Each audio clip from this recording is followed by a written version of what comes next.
Wheel and come and get me selector, Black Knight at the controller, fling down selection, rap a tam tam, and run things bout ya.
Straight from Africa, you can hear it. One love, we are one people, one nation. Big up everybody, it's one heartbeat and one creation.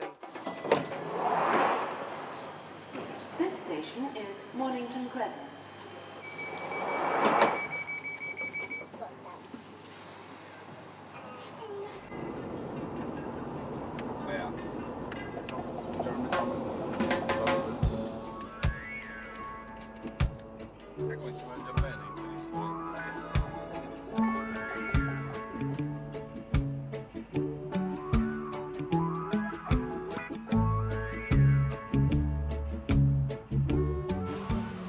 In questo nostro viaggio londinese abbiamo avuto l'onore e la fortuna di incontrare Chris Blackwell, il produttore bianco che ha giocato un ruolo molto importante alla nascita del reggae con la produzione di hits come Boogie in My Bone di Laurel Aitken e che in seguito scopre personaggi come Jimmy Cliff e soprattutto Bob Marley giocando un ruolo fondamentale nella diffusione della musica del grande re del reggae in tutto il mondo. Lo andiamo ad incontrare proprio a casa sua dove ci ha invitato.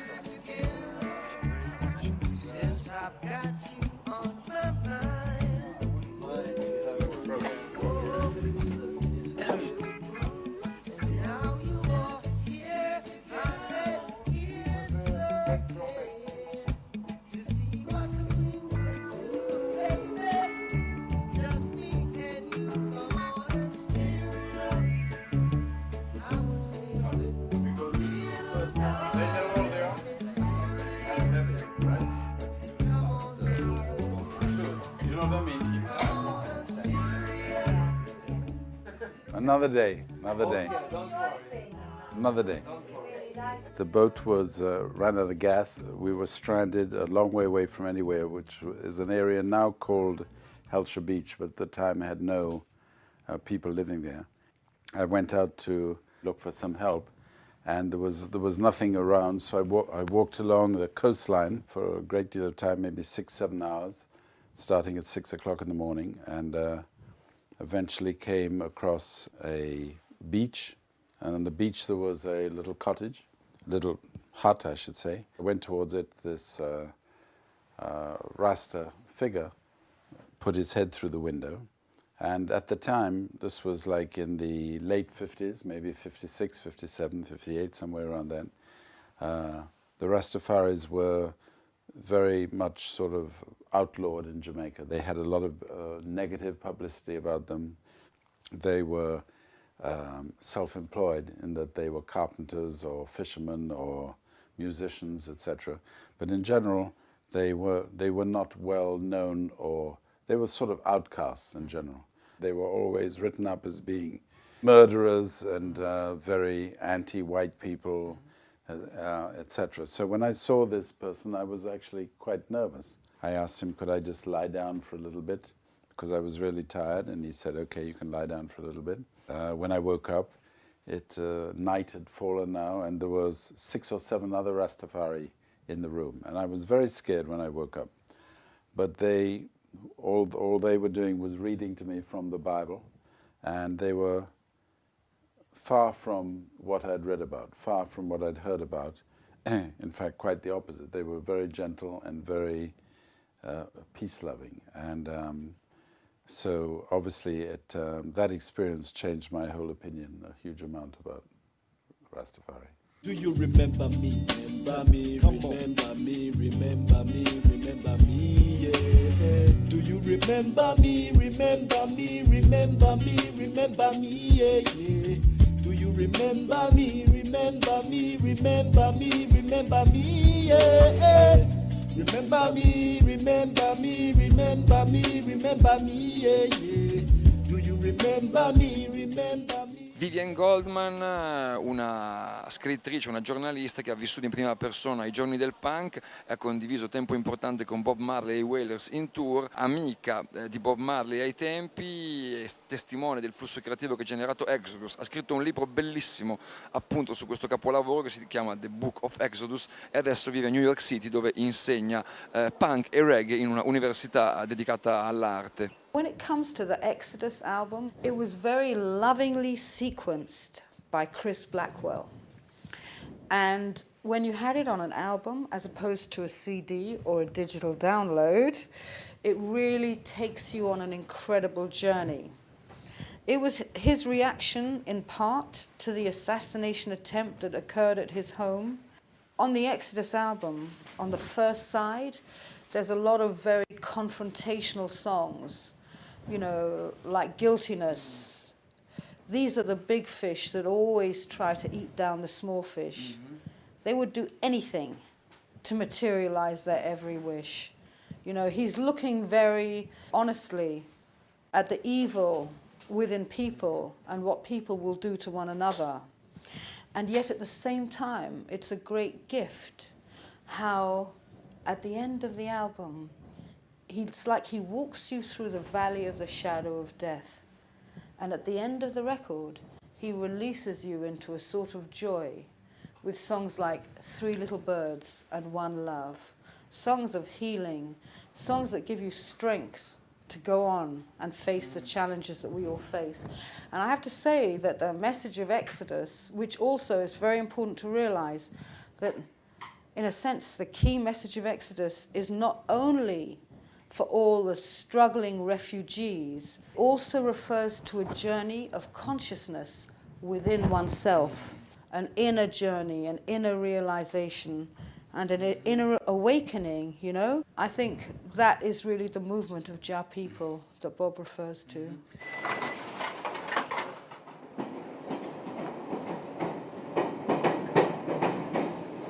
London Underground, la metropolitana di Londra, una cosa che rimane in mente a tutti i visitatori e come scrive Alex Roggero nel suo bellissimo libro Un treno per Babylon, la metropolitana che raccorda i vari quartieri di Londra con le loro comunità come i 5 continenti e i tanti paesi del mondo e ovviamente tra questi popolosi quartieri ci sono anche luoghi importanti per la storia del reggae qui a Londra come Notting Hill, primo centro dell'immigrazione di giamaicani subito dopo la guerra e per esempio Brixton, giù a sud.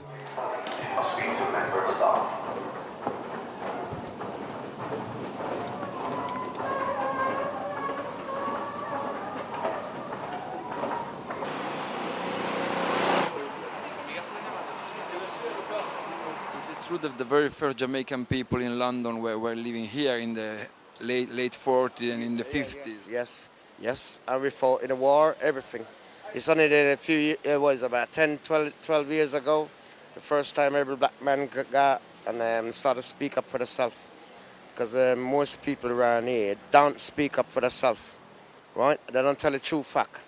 They think they portray a pretty guy driving a plane. They don't say that a black man driving a plane. And the biggest bomber plane that's made more bombing trip to Germany is a black man driving. And they always portray that white man done it, and it's never been, right? But we fought in the war, and we fought here to make everybody walk peacefully, every nation, to walk peacefully in the street.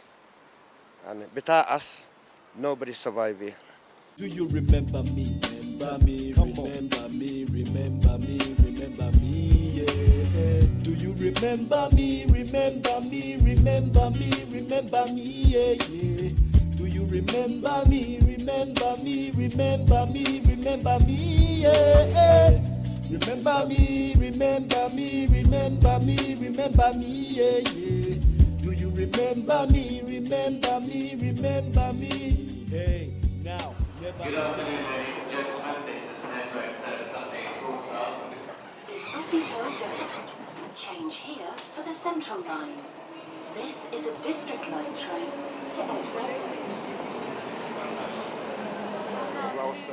E siamo arrivati a Notting Hill Gate. La primissima generazione di immigrati caraibici è denominata Windrush Generation perché la Windrush è la prima nave che portò le prime centinaia di maestranze caraibiche, tra cui oltretutto c'erano alcuni musicisti di Calypso come Lord Brinner e Lord Kitchener. Now, may I ask you your name? Lord Kitchener. Lord Kitchener. Now, I'm told that you are really the king of Calypso singers, is that right? Yes. London is the place for me. London, this lovely city. You can go to France or America, India, Asia or Africa, but you must come back to London City. Do you remember me? Remember me, remember me, remember me, remember me, yeah. Do you remember me? Remember me, remember me, remember me, yeah, yeah. Do you remember me? Remember me, remember me, remember me, yeah. Remember me, remember me, remember me, remember me, yeah, yeah. Do you remember me? Remember me, remember me, hey. Tante cose a Notting Hill che riguardano la comunità caraibica, il famosissimo carnevale giamaicano che nel giro di pochi anni è diventata una delle più grandi manifestazioni en plein air europee, è un carnevale tra l'altro fantastico. Notting Hill è anche scena di importanti avvenimenti sociali durante gli anni 70, per esempio i famosi riots al carnevale del 76. Once upon a time it was you could cut the ear like a knife, you cut the ear where you're breathing between white and black, right? And it was that thick, the tension. Yeah. And Reese clear it. And Jamaica. You're referring to the riots in the middle 70s, 76, 77 with the punks. We couldn't walk at night, we couldn't walk at day. So you were experiencing very hard the racial tension in the 70s. Before that, it was worse, much worse. We got the Highs Angel, Teddy Boys, everything. They attack us left, right and center. We had to defend ourselves. We drive them away. And then they keep on threatening to come back and have us. But they never come back because we prepare for them every night and they never come back.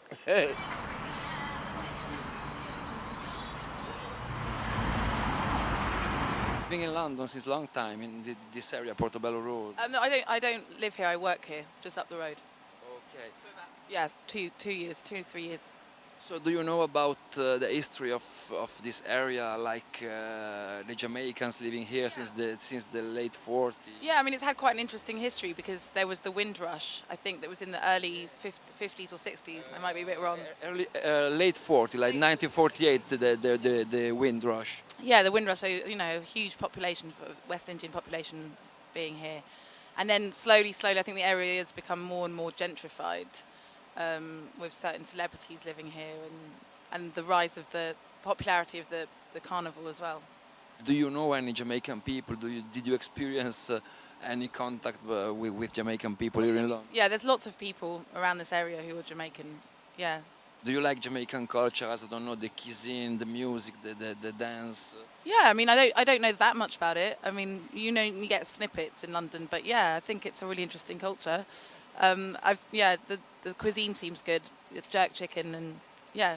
And do you like reggae music? What are your favorite reggae artists? I don't know. I quite like dub. I used to quite like dub music, like Mad Professor and Revolutionary Dub Warriors. But yeah, a bit of Bob Marley's always nice. Okay, thank you very much. Thank you.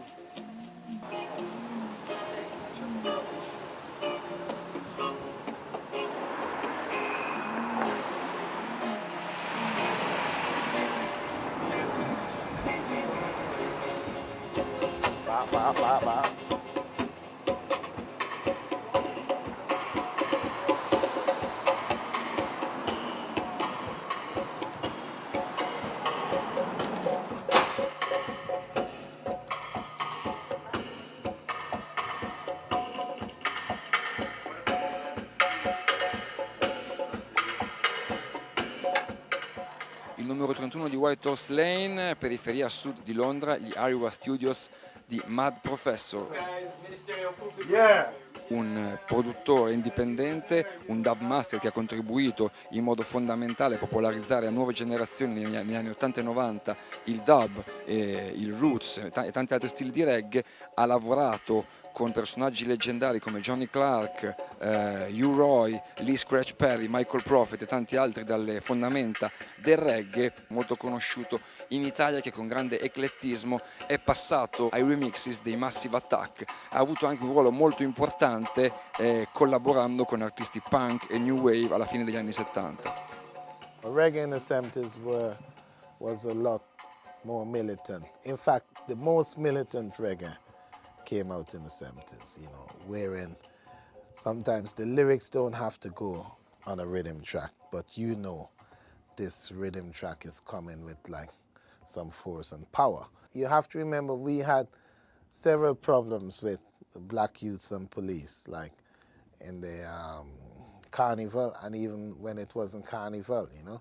In fact, the laws now came out because of the problems we had, where police got nervous, and even to this day, if they see like maybe 3 or 4 black youths in a corner, they would either want to know what they're up to or want to get them to move on, because they think you're inciting or planning some trouble, you know? Do you remember me? Remember me, remember me, remember me, remember me, yeah. Do you remember me? Remember me, remember me, remember me, yeah, yeah. Do you remember me? Remember me, remember me, remember me, yeah. Remember me, remember me, remember me, remember me, yeah, yeah. Do you remember me? Remember me, remember me. Hey, now, never is there gonna be relief for me in this vague, distorted reality. I am afraid I am a haunted being, just like all of the other indigenous. We're the first one in Britain to make music, reggae music popular, like having shabeams and things. Nobody didn't know about shabeams. Nobody knew about raving. First thing we started have in this country was a hire from the vicar, a church hall, to have a wedding, parties and things. Then we started to have shabeams and things, right? We didn't have them kind of, you know, because when I came in this country, there was no blacks, no dogs, and no Irish. And then certain Irish racialists attack us as well. The exciting moment is when we have a good party, but then the police always trying to break it up. They don't like us enjoying ourselves. Every time we try to enjoy ourselves, the police always comes, took away our drinks and anything, and trying to raid it and trying to close it down. And we fought back eventually, and they started back off a bit. And when they started back off a bit, they leave us alone. Because when they see we started to get a bit aggressive back onto them, then they stop, provoke us.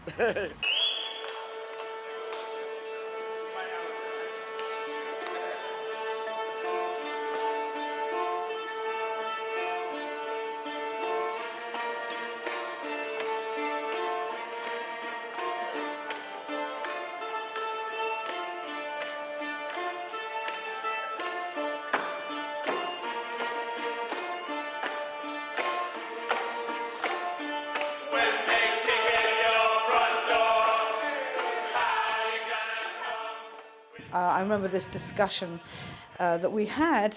His old producer, Lee Scratch Perry, who's a real dub master, one of the people who made it into an art form, and they were very closely connected throughout his career.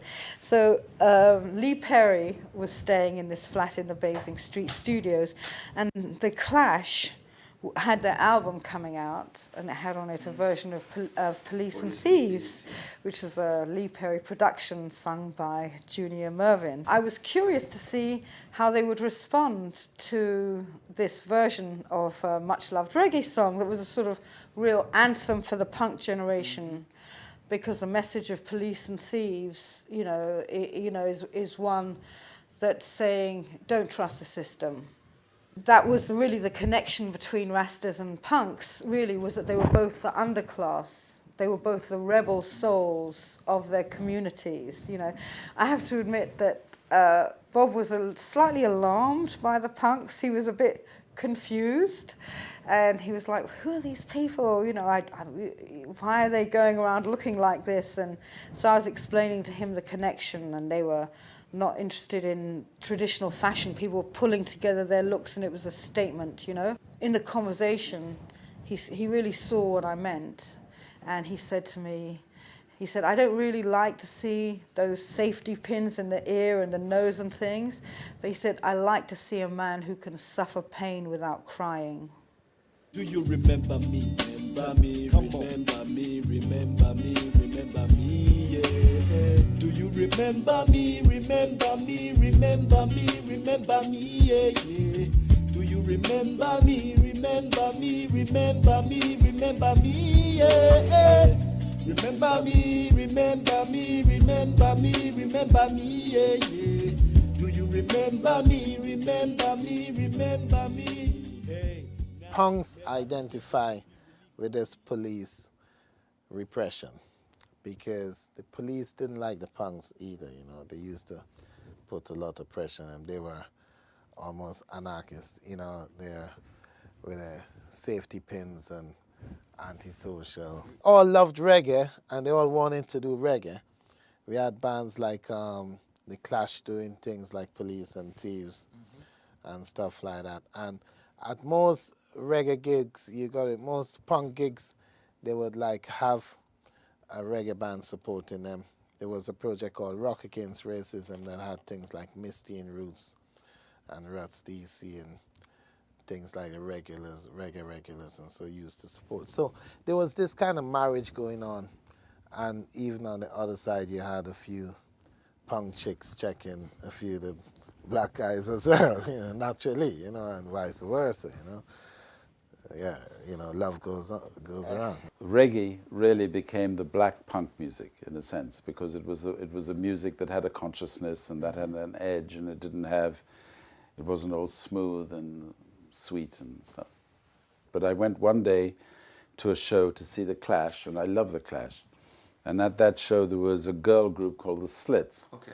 And it's not that I particularly love their music so much, but I thought, you know, what their name and their attitude and everything, that maybe, you know, we could sign one act in the punk world, which was The Slits. So that was the only act really we signed.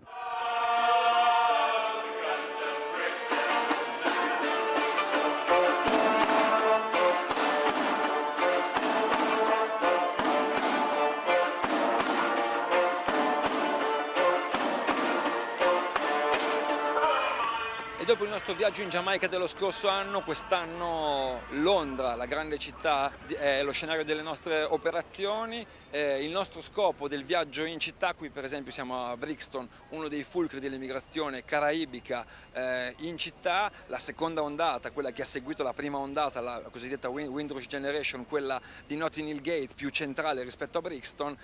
Lo scopo delle nostre operazioni, dicevo, è di andare a trovare le radici profonde dell'influenza del reggae nel pop, nel rock negli anni 70, attraverso per esempio il marketing di Catch a Fire, primo disco internazionale dei Wailers di Bob Marley, Peter Tosh e Bunny Wailer, l'influenza appunto del reggae sul rock e il pop, e anche il grande favore che la musica giamaicana, anche per i suoi contenuti militanti, incontrò presso i punks proprio a Londra. Well, with Catch a Fire was the first time that I'd gone back into reggae music after moving away from it, because I moved away from it in around 1966 or 1967, because I had got involved in the whole rock music explosion in England, and that had taken me on that route.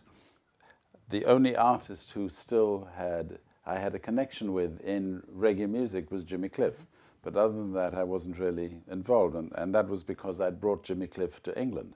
In the case of Bob Marley and Catch a Fire, at that time Island was really a rock label. We had changed from being a reggae singles company into being more of a rock company.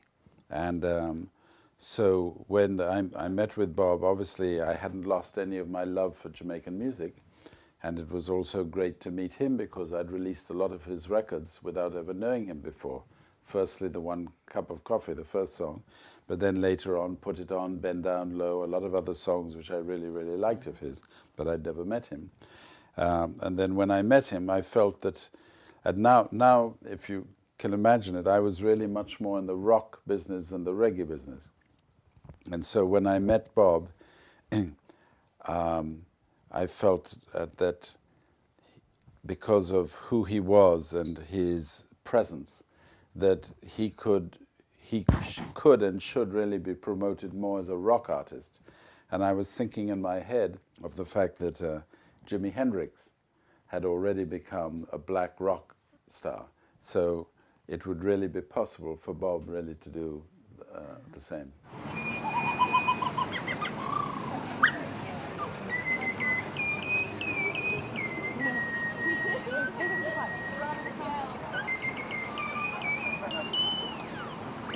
Boy, Mr. Brown, all right. Boy, Mr. Brown, all right. I said, whoa, Mr. Brown, I come to check you downtown. Abbiamo lasciato i quartieri dell'immigrazione giamaicana, ci siamo presi un diversivo oggi, siamo a Camden Town. Punk music, magliette di gruppi punk, ma anche accessori mods, si può trovare di tutto, una zona molto bella anche per i suoi canali, una zona di incontri dove trovi i punks del 2009, dark, ma anche comunque negozi di reggae, anche comunque cibo caraibico da queste parti. Mi viene in mente questo bellissimo video dei Madness, non un gruppo reggae ma un gruppo comunque connesso alla musica giamaicana in qualche modo. I Madness prendevano nel video dell'omonima canzone la tube per Camden Town e si ritrovavano per incanto ai Caraibi, sotto al sole, sotto alle palme, con un mare bellissimo. Noi siamo usciti dalla tube e invece abbiamo trovato questa giornata piovosa, fredda, anche se poi non così atipica per l'estate londinese, per il giugno londinese. Camden Town, non propriamente un quartiere reggae, ma un quartiere variopinto, con questo bellissimo mercato, un quartiere con negozi di dischi, un quartiere che è stato spesso teatro di ottimi locali dove si suonava musica reggae, e vediamo che cosa ci offre questo mercato, anche magari in termini di qualche acquisto di dischi.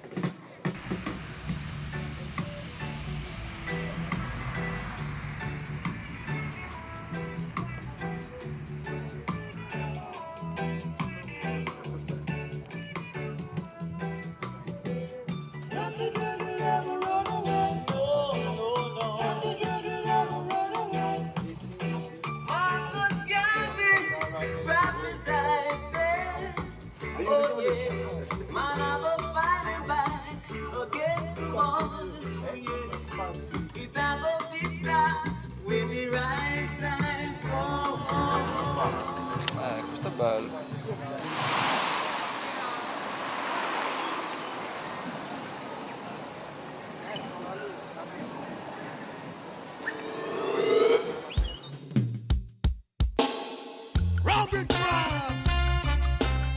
Sister Elizabeth, do you like reggae music? I love reggae music. I love it. How you got exposed to reggae music? Through radio? Yeah, from birth it's been playing, so through my parents and my grandparents, my family, you know, they sing, we have some artists in our family, so you know, it's the heartbeat.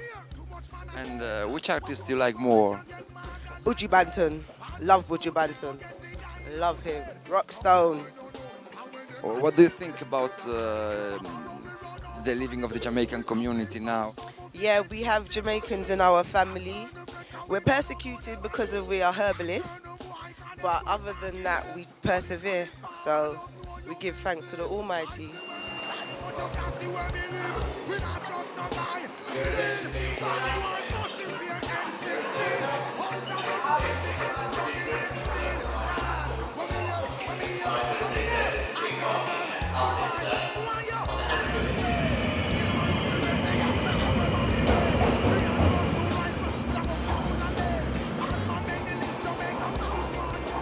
I ricordi tornano ai tempi in cui per quelli come me che cercavano di entrare nei meandri del mondo del reggae la Giamaica appariva letteralmente lontanissima e Londra invece era un punto molto importante per incontri nei negozi di dischi o per approvvigionarsi di dischi, insomma era un po' la fetta di Giamaica più vicina a noi. Mi ricordo negozi storici a Soho come per esempio Daddy Cool, i classici negozi come Dub Vendor, la Clapham Junction e soprattutto a Notting Hill Gate, negozio che per la crisi ha purtroppo chiuso da un annetto.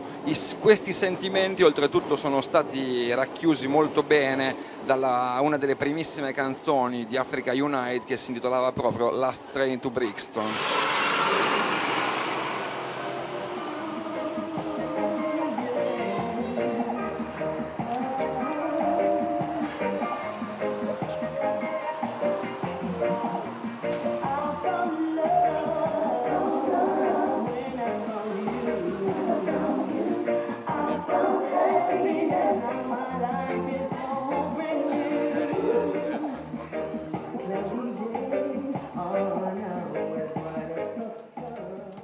Black Dread, one of the most important reggae shops in Brixton and of course in London. How's the life here in Brixton? Brixton life nice, man. Brixton are the best.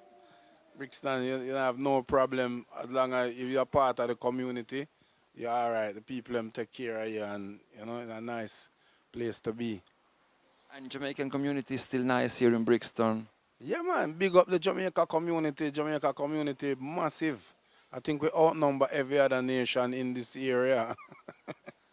This is little Jamaica in London. Brixton is the capital of England, and capital of London and capital of all England. Yeah, this place to be. So when you come to England, make sure you come to Brixton. Bless it.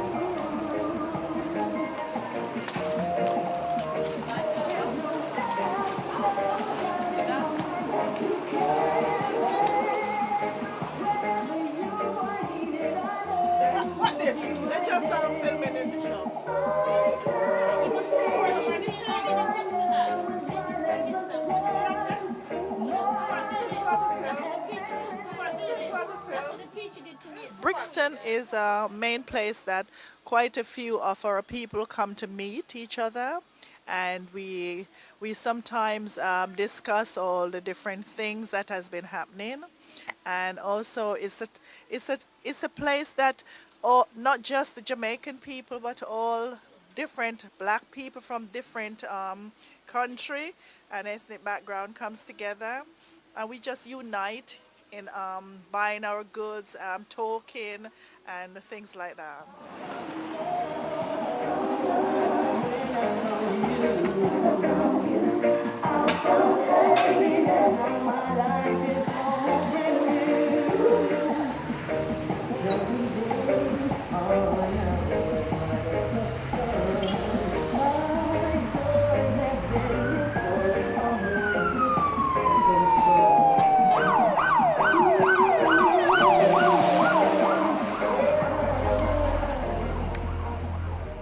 Negli anni 70 questo quartiere, Brixton, uno dei fulcri dell'immigrazione caraibica a Londra, fu teatro di grandi mobilitazioni dei collettivi, come per esempio il collettivo Race Today, animato da Darcus Howe, un amico personale di Linton Kwesi Johnson, che era uno dei maggiori ovviamente poeti e agitatori culturali del movimento.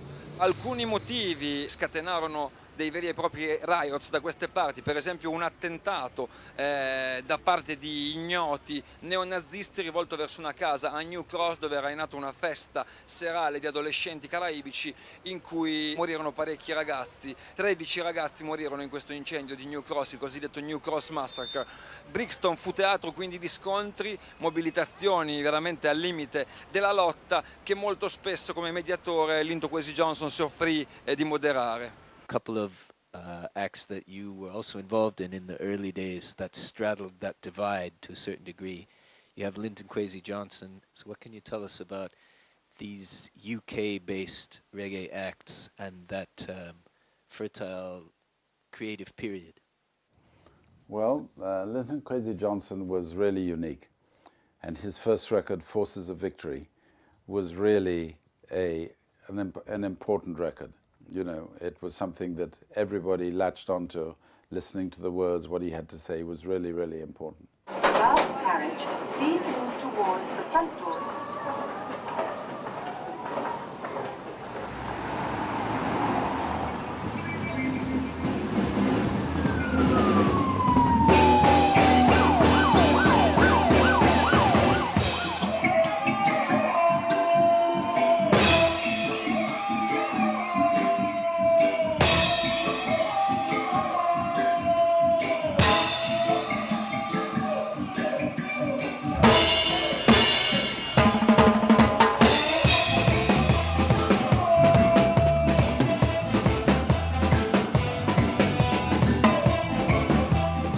The New Cross Massacre, which happened on the 17th of January 1981, when a West Indian birthday party was firebombed by some racists, some fascists, is the most horrific experience that black people in Britain have faced in the 20th century. It was unprecedented. There have been individual acts of racist attacks, but in that attack, 13 young people died and 26 were seriously injured. You know, there were no messages of condolence from the Queen. There were no messages of condolence from the Prime Minister.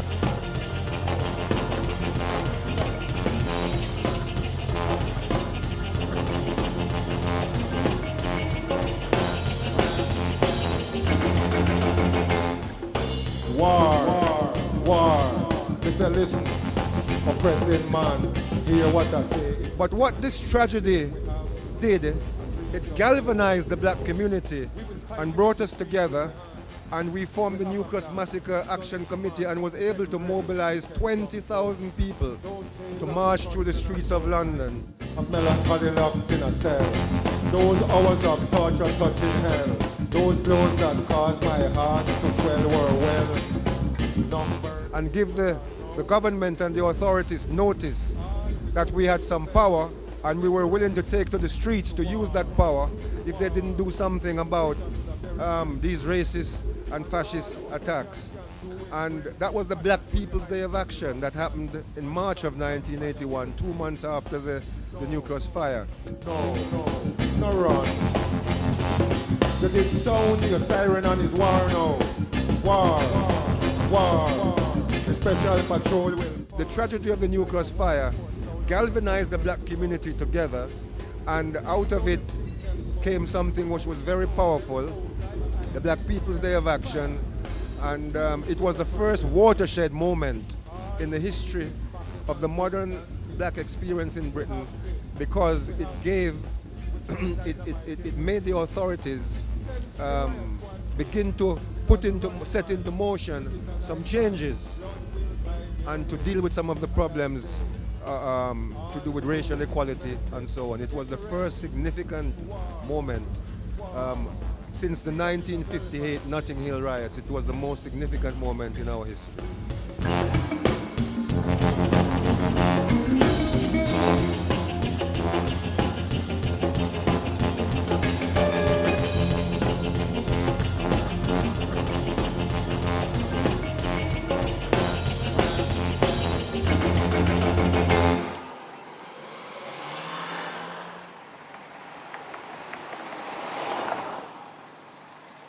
Reggae, we're 30 years down the road in the UK now. Perhaps the only surviving band that's performing and touring at the moment is Steel Pulse. Steel Pulse is still out there, still fighting, still promoting reggae, and Steel Pulse to date is the most successful international roots reggae band from the UK. So reggae is still very important in the UK.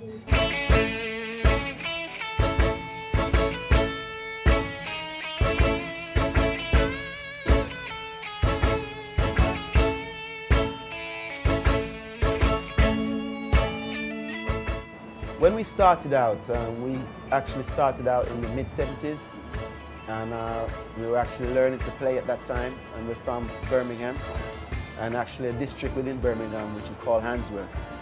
which is a predominantly black community. And it was a hard...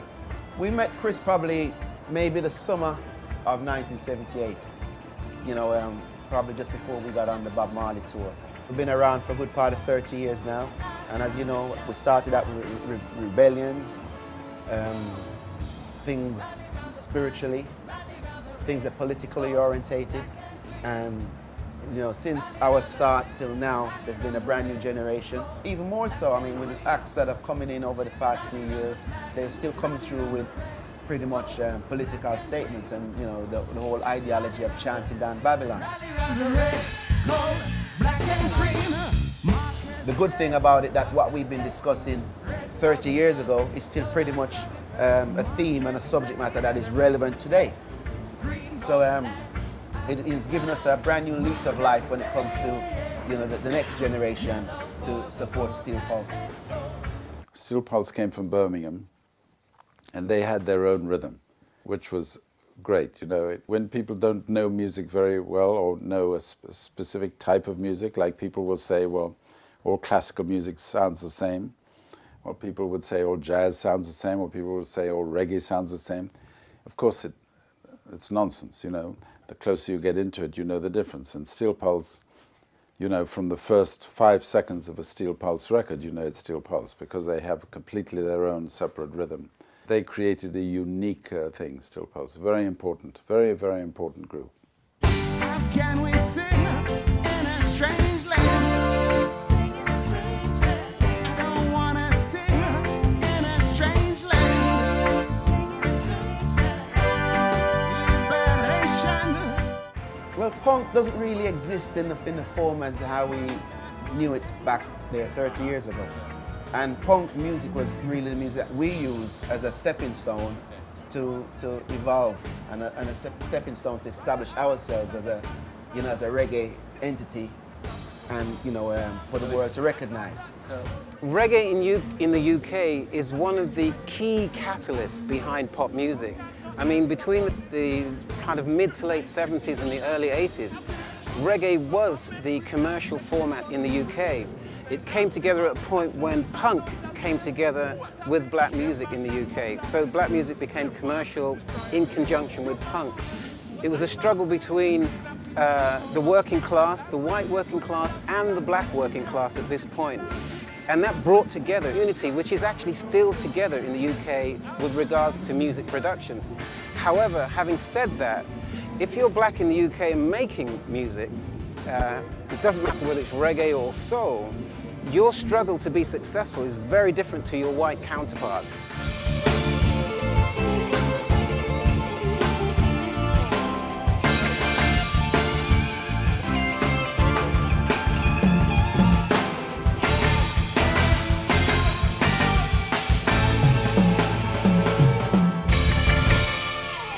Remember me, remember me, remember me, remember me, yeah. Do you remember me, remember me, remember me, remember me, yeah, yeah. Do you remember me, remember me, remember me, remember me, yeah. Remember me, remember me, remember me, remember me, yeah, yeah. Do you remember me, remember me, remember me, hey. Now, never is there gonna be relief for me in this. Punk is a music that was born out of a really rough period in British history. I was young then, you know, and I remember what it was like. There were so many strikes. The garbage was piled high in the streets. There was a lot of IRA bombing. You just didn't know when you left the house if your number was up. There was a lot of it going on. And what I mean when your number was up was if you caught in a bomb and maybe you would die, you know? So it was a city really on the edge. No surprise that Johnny Rotten sang Anarchy in the UK. Quartiere molto importante per l'interazione della cultura giamaicana nell'ambito della cultura di strada bianca, come per esempio testimonia una canzone come Guns of Brixton, scritta da Paul Simonon per i Clash, e presente in London Calling, uno dei loro migliori lavori.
When I moved from Jamaica in 60, I'm from Kingston with Bob Marley.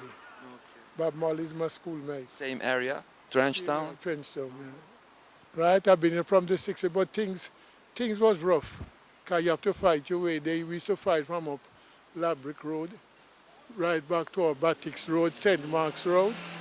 They say you must get out, but we couldn't care less. So we said we ain't going nowhere because what they did not know, the Rasta man used to tell them, that's these people is we. Because we come from Africa, thousands a year, but they don't know. Everybody is one people. They didn't know because they'd still go back and take the Africans them and treat them rough. But the Indian used to tell them that, you remember, you are my brother. How did the Indian know that in America? When they go to America to take it, the Indian turn and say, you're all my brothers. Because you must come from something, right? Sizzler.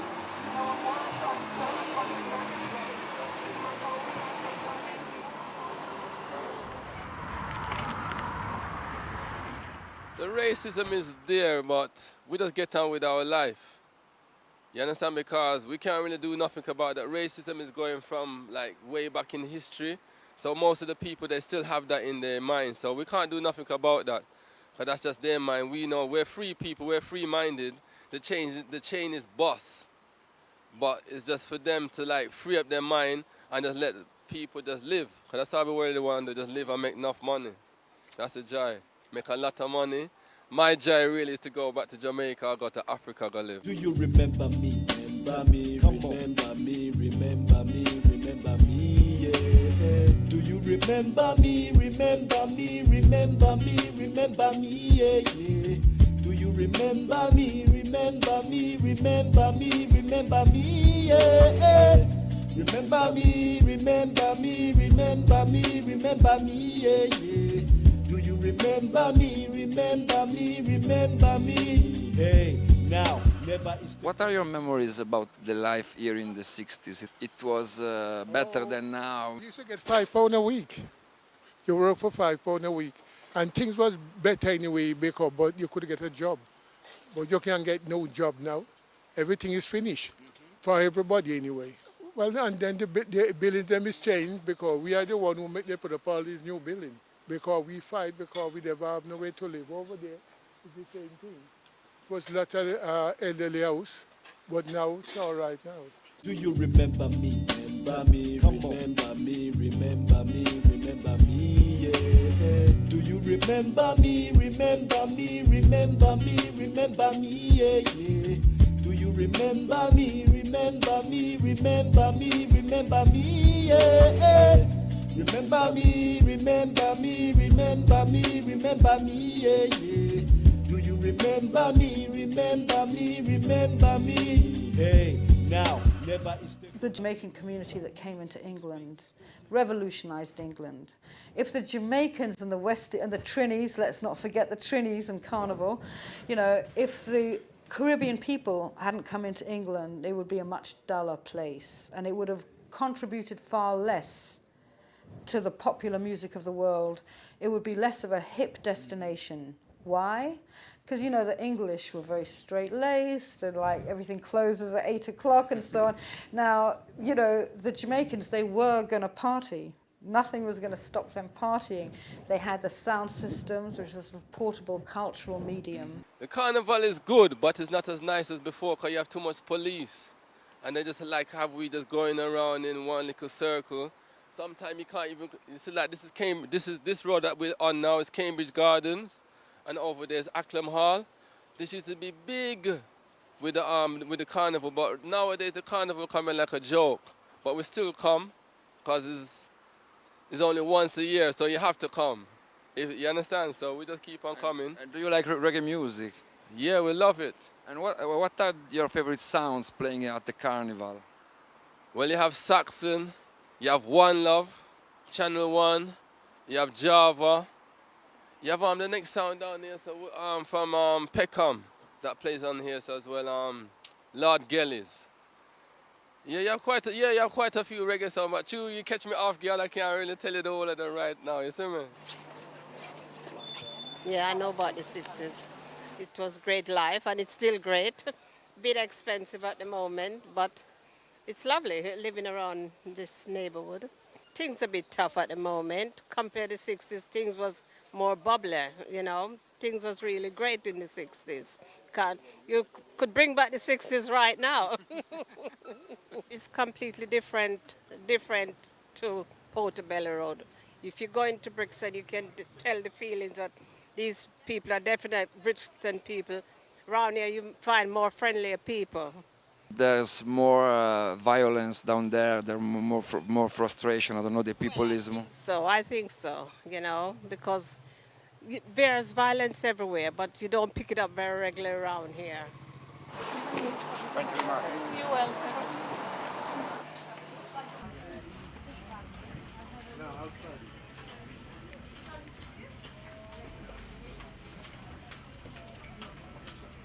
The carnival changed now because you got pay different people take it over. It was Frank used to run it from All Saints Road.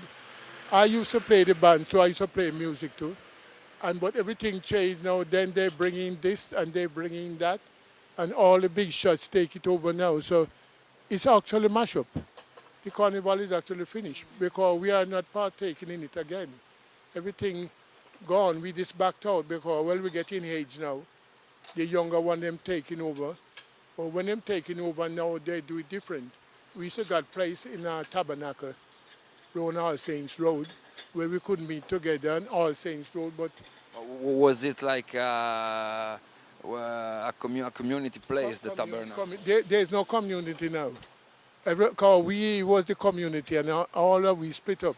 So all the younger kids, they are trying to do it, but the other people them kind of push them out. So they ain't going nowhere. What are your all-time favorites concerning Jamaican music? Bob Marley, Stranger Cole, Alton Ellis, because we all grew together in Trenchtown. All those guys is part of the music scene from in the 50s. So we actually grew together. All of them is my friend. London is the place for me. London, this lovely city. You can go to France or America, India, Asia or Australia, but you must come back to London City. Do you remember me? Remember me, remember me, remember me, remember me, yeah. Do you remember me? Remember me, remember me, remember me, yeah, yeah. Do you remember me? Remember me, remember me, remember me, yeah. Remember me, remember me, remember me, remember me, yeah, yeah. Do you remember me? Remember me, remember me. Hey, now, never is there gonna be relief for me in this vague, distorted reality. I am.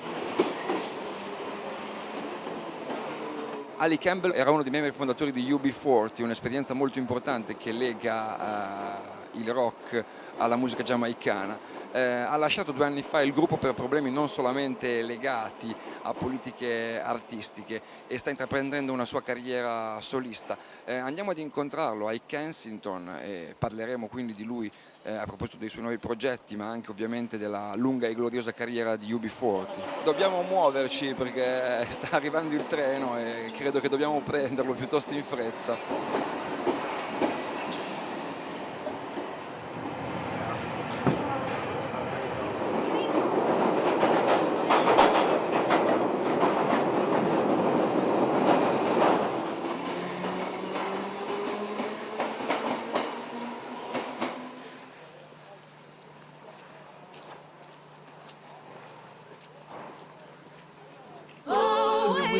Running free,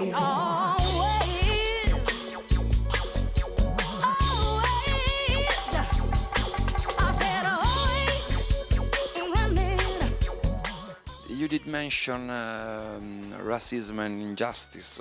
In those early days you were singing, I'm a British subject, not proud of it while I'm carrying the burden of shame. Is it something changed since those days? No, 28 years ago when UB40 started, I think it was far more integrated. you know, my generation were multiracial and multicultural, far more tolerant of each other. I think now it's very different. I think there's a self-imposed segregation that's happening with our youth. You know, some people can blame it on hip-hop, you know, and the gang culture. But it's a self-imposed segregation, you know, and it's very worrying, you know, especially with the political climate. You know, we're now 1 in 10 unemployed again, you know, as it was when we wrote 1 in 10. You know, it's come around again, but I think it's a more severe and a more segregated climate that we're in, you know, which is very worrying.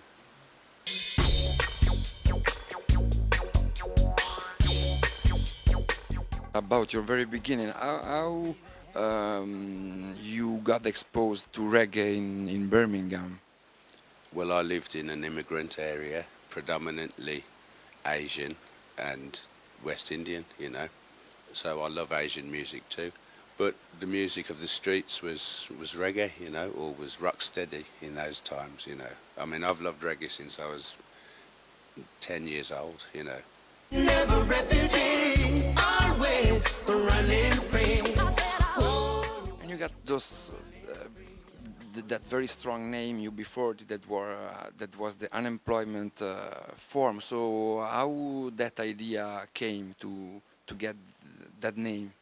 We were all unemployed, quite simply, and a friend of ours said, "Why don't you call yourself after the unemployment benefit form, UB40?" Yeah. Reggae is really a music of truth, or certainly that conscious reggae. It's a music of inspiration, and it's a music that very bluntly confronts some of the harsher realities of our existence.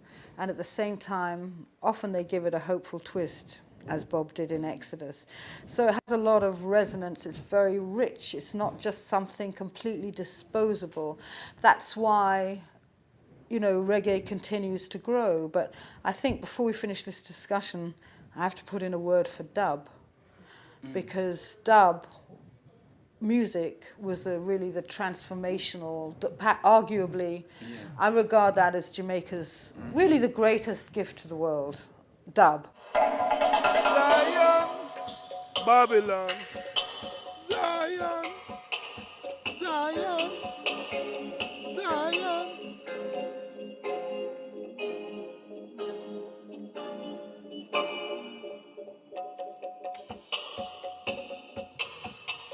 You became quickly very famous as dub master, and I don't think very quickly. Yeah. relatively No. quickly. No. No, I mean, I started experimenting. Yeah, I started experimenting, and you know, it didn't happen quickly. By the time I started, the guys who were doing it, obviously, you had Tubby's, Earl Thompson, Jammies, Lee Perry, and so forth. And you had like scientists coming from Jamaica, you know. And in London, you had really and truly Dennis Powell, Adrian Sherwood, you know. That's it. So I was doing some experimenting, and then I hooked up with Shaka, and then I was just starting my studio, and Shaka discussed like doing an album, Commandments of Dub, and I had in mind to do this this Dub Me Crazy thing. So we both were coming in like at the same time as like the new 80s UK dub people, you know. So we got together in the early 80s and we put on the tracks for his Commandments of Dub. And so it took maybe about 3 or 4 years really after. Qui vicino a Portobello Road, gli studi di registrazione e di missaggio della Highland Trading, e abbiamo un personaggio particolare, Paul Gauchos Michael, che ha iniziato facendo il runner negli studi e poi ha lavorato veramente con grandi nomi sia del reggae che del rock. Lo vediamo in studio mentre sta lavorando sulla musica del grande cantante senegalese Baba Mal. Guitar. Okay, let me set this. Okay.